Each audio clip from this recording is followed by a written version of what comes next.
A few days ago, 16th of May, Ukraine has passed a resolution 563, which states that everyone who legally left Ukraine has to return and confirm the legality of them being abroad with the migration service.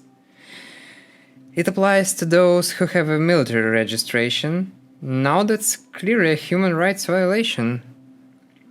It's sad to say that while I'm all hands for military assistance for Ukraine, Russia is literally the devil. Over the years that the war was raging, I had hopes that our government will finally start doing something about the widespread corruption. Instead, Zelensky and his friends, who rule Ukraine with unquestionable, uncriticizable authority, started mobilizing those who cannot pay a bribe, which is today 16,000 of US dollars. Judging from the former resolution, and the fact that my ID states female, but I did not go to deregister myself at the recruitment office when I was transitioning, in 22 days I will become a wanted criminal in my homeland without lifting a finger. Wow. And it's really sad to see that I'm hated by Russians for being Ukrainian and too gay, and at the same time I hated by Ukrainians for criticizing the government and being too trans. Ukraine is basically Russia 2.0 at this point. But at least Russia, people can leave. Why can rich people avoid being sent to a meat grinder? Are they really that useful to society? I think that they just stole all the taxpayers' money and sent them to die for them.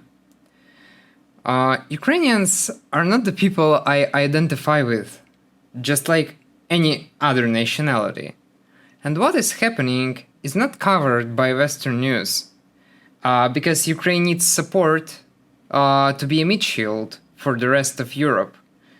And covering human rights violations from Ukrainian side will reduce the support. We are all being scammed by the rich and powerful of the world, and that's exactly why over time I became an anarcho-communist. I no longer believe in any government.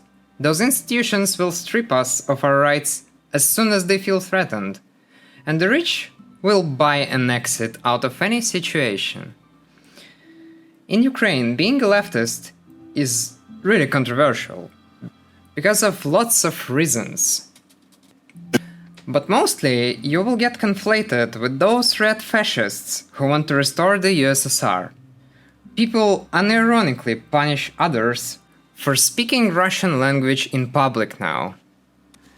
And 2 years ago, I did not expect that any of the Russian propaganda claims will turn out to be true in a few years.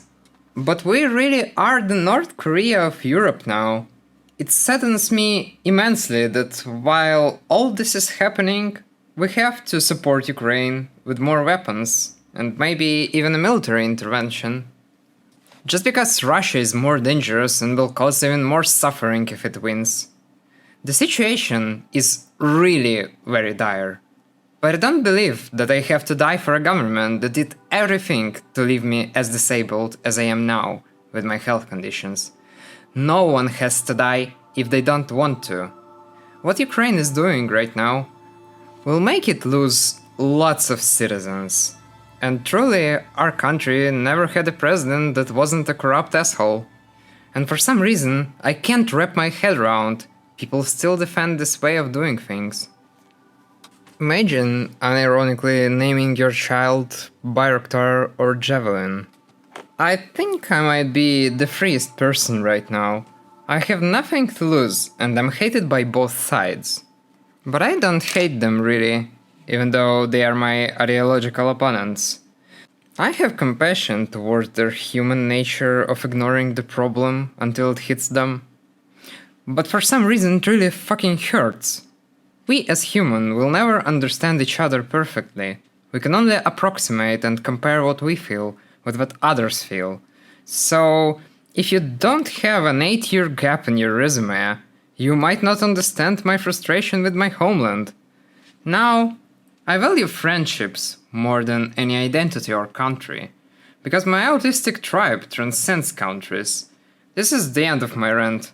To contact me, you can find the link to my Discord in the description. But please, if you join to troll, just do your thing and notify me mentioning my nickname. I promise our conversation will be very enjoyable.